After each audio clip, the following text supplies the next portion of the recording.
Tonight, we report on the sheriff's concerns about transporting prisoners to Moses Lake for trials, and we take a look inside the old Kmart building. What's up in sports, Bob? Tonight, find out which high school basketball player was named WIAA Player of the Week and who WSU defeated to end an 18-year losing streak in women's basketball action. Rain will work its way through the Columbia Basin this evening into tonight. In a few minutes, I'll let you know if it'll be out of here for your morning commute. All of this and much more on iFIBER 1 News. From the iFIBER 1 HD studio here in the heart of the Columbia Basin, this is iFIBER 1 News. Your #1 source for local news, sports headlines, and our very own Weather Center forecast covering the entire Columbia Basin. This is iFIBER 1 News, and it starts now.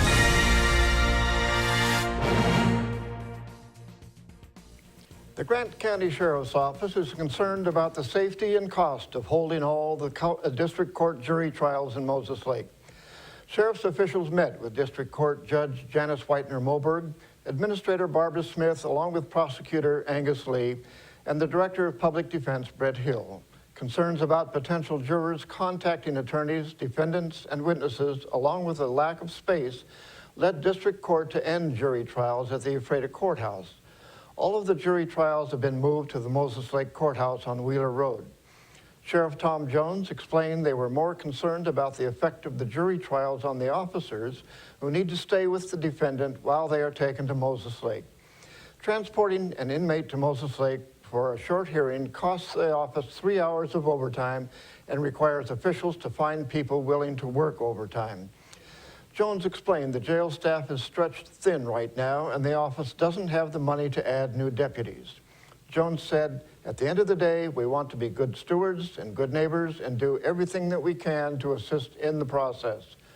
Our priority is the well-being of our employees, and if we have folks that go to these trials, however few and far between they are, and they have to sit with an inmate during jury deliberation, that's a concern for me. That is a safety issue for me." When construction begins on retail storefronts, everyone wants to know what is going on. Reporter Jeff Chu updates us on what is happening with the old Kmart building in Moses Lake. A representative with Moses Lake Commercial Developers ASPI Group says the former Kmart building off State Route 17 at Stratford Road should have 3 new tenants within 45 days. The tenants will announce their openings in the coming weeks, according to ASPI's Kim Foster. Quote, "I think the folks in Moses Lake are going to be happy with the people we are dealing with," Foster said of the future tenants. The 93,000 square foot building has been undergoing exterior remodeling since last summer.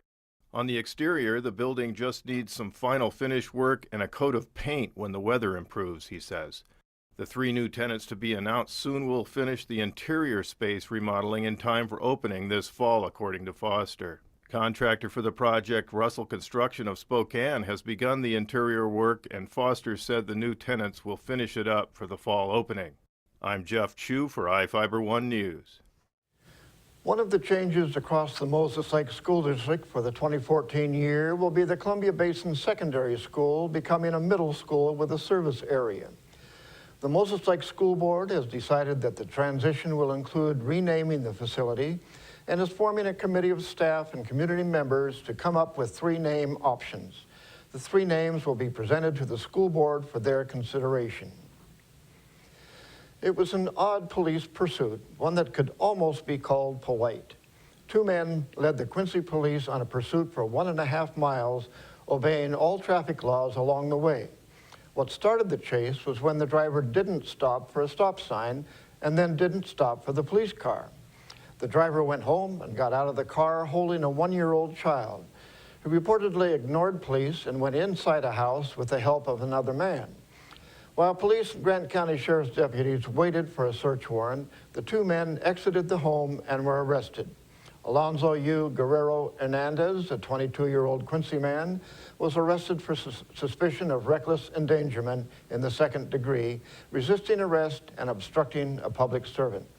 Hector Z. Guerrero, a 52-year-old man, was arrested on suspicion of rendering criminal assistance in the third degree and obstructing a public servant. Each of the people you see here has warrants for their arrest and is wanted by various law enforcement agencies. If you see any of these people, the Department of Corrections asks that you do not attempt to detain or apprehend them, but to call police.